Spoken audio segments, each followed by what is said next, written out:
Alors bienvenue en direct sur Toto Trading. Je vais vous montrer un trade pris en direct. Alors voilà, c'est ce qui vient de se produire. Là, vous voyez à l'écran, on vient de prendre une position vente à découvert sur le Nasdaq. Donc tout cela est du trading automatique à titre de démonstration.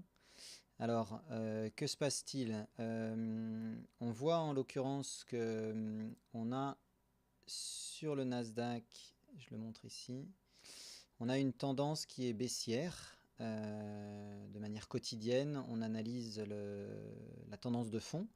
La ligne rouge ici nous dit que depuis le 7 mai, on est en tendance baissière sur le Nasdaq. Qui dit tendance baissière dit qu'on va chercher à profiter de zones d'opportunité à la baisse sur des plus hauts atteint en séance sur l'instrument financier Nasdaq. Comment est-ce qu'on détecte les plus hauts? Avec ma méthode Toto Trading, on regarde en fait quel est le plus haut entre 14h30 et 15h30. On avait aujourd'hui une valeur autour de 7410. Dès l'ouverture à 15h30, ce plafond qu'on voit ici en gris sur toute la zone 14h30, 15h30 a été cassé.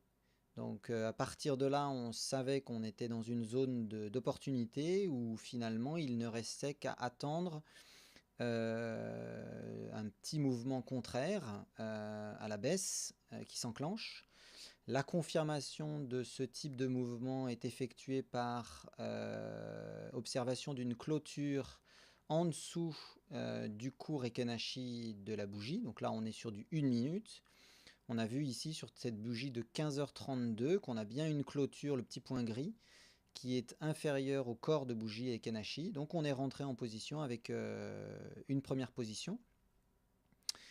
On a placé un TP de 10 en automatique ici, c'est plus à titre de démonstration pour montrer un petit peu comment ça fonctionne. Et là, chose intéressante, on voit qu'on est dans le cas de figure où on n'est pas tout de suite visiblement récompensé. Donc là, on va rester en position tant que les 10 points ne sont pas acquis. Et en l'occurrence, on pourra éventuellement renforcer la position dans le cas où on viendrait enfoncer à la hausse le nouveau point haut qui a été établi à 7421,5.